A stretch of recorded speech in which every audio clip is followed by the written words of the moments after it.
Okay, good morning, everybody. I'm very pleased to welcome you here to our BeetTech24 conference for 2024.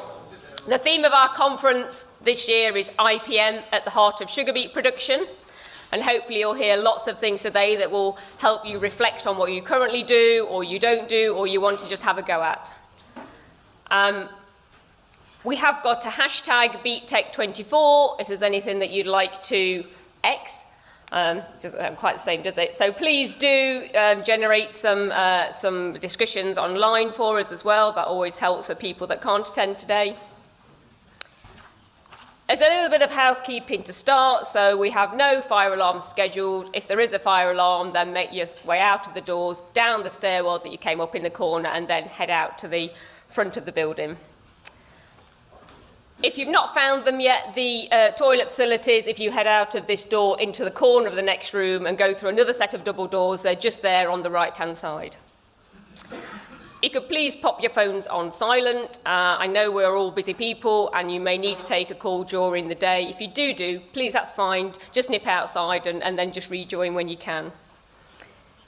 We will have a break at 10:35 for just under an hour, and that's really our networking session. So talk to each other, come and talk to the team at BBRO, talk to any of the partners that we have here today who have kindly brought stands and information for you out in the foyer and at the back of the room.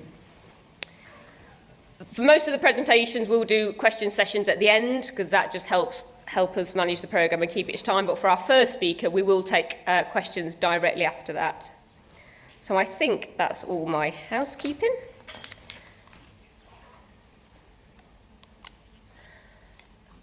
So why IPM? Well, the solution to many of our future challenges relies on an integrated pest management programme, and I know that you will all be doing this in some form on your farms at the moment. But today we want to really explore how we can provide you with additional tools and information to really help you tailor those solutions and get the best out of them. So a couple of intro slides on what IPM is and what IPM is not. So IPM combines techniques such as biological control, habitat manipulation, cultural practices, and things like the use of resistant varieties. IPM uses monitoring and modelling tools to ensure that pesticides are only used when absolutely necessary. IPM ensures control is deployed in a manner that minimises risk to the environment, beneficials, and non-target organisms.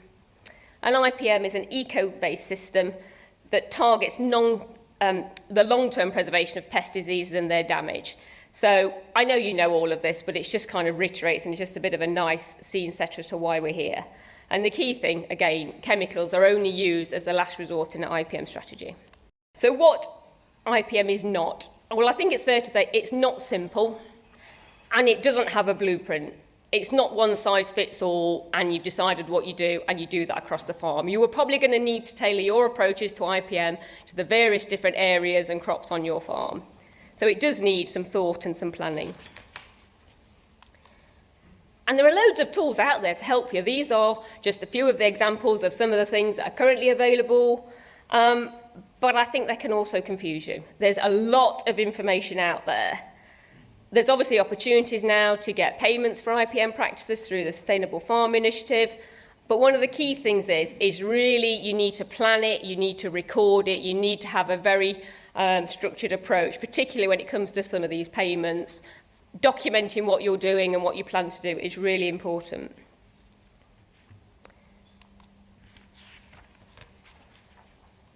I'm not sure I think I'm just playing with this, I'm not sure it's doing anything.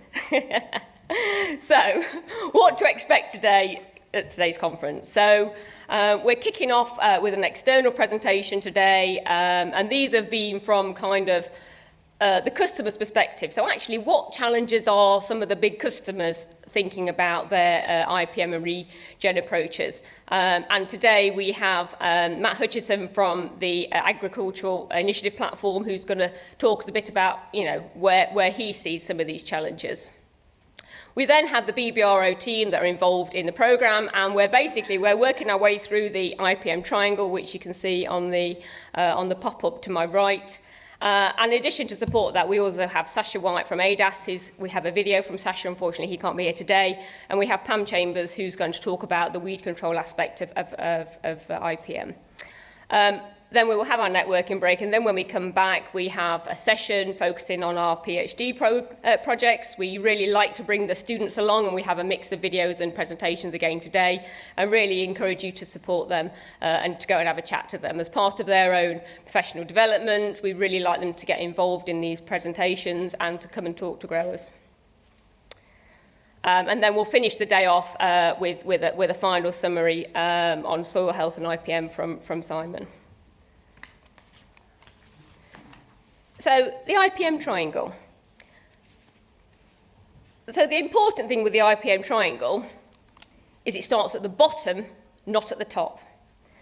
So it starts with us thinking about prevention. What are the agronomy, hygiene, use of resistant varieties? How do we think about these things as a first approach? Then we move up to the next level, and we're thinking about what cultural things can help us. How can we be ahead of the game? What are the forecasting and monitoring tools? What do we need to measure, and how can we use that to inform us? Then the next level is around physical control. So what interventions, what mechanical interventions can we do, and how can we support natural control? And the fourth level is all around biological control. Again, are there things that we can do differently to support what's in the system, to look after and maintain what's in the system? And then the final option at the top of the triangle is obviously chemical control if that's needed. So BBRO works at all levels of the IPM triangle, and this just gives you some example of the various presentations and where that's going to link in today as part of that programme. And you'll see this triangle pop up several times, so I just wanted to set the scene. So the next slide, just a bit of a reminder of some of the information that BBRO has to offer. Obviously, we have that in lots of different formats and lots of different opportunities to engage with you. Huge amount of information on the website. We have our various guides and guidelines, our reference book, which has just been updated for 2024 as well. Various identification guides. We obviously have our summer and late summer field events, so they'll be kicking off probably around mid-May through to sort of late September, so do keep your eye out for the emails that will come out. They will all be sent out through our email to all growers and agronomists. And we're always here. We're always here at the end of the phone. Come and talk to us. If you've got a query, drop us an email. There's lots and lots of different ways that you can get in touch with BBRO. So we're here to help and support you, and we want to make ourselves available as we can.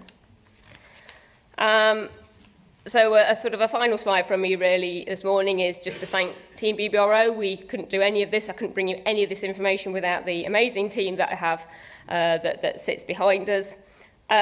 2 new members in our field team that have joined in the last couple of months. So just want to welcome Joshua McLeod and Jason Higgins. So if you're out and about on farm, or if you're a host grower, then you will probably see these guys out there doing a lot of those trials work and the practical stuff in the mud and the wet and the burning hot sun and whatever else the weather throws at us these days.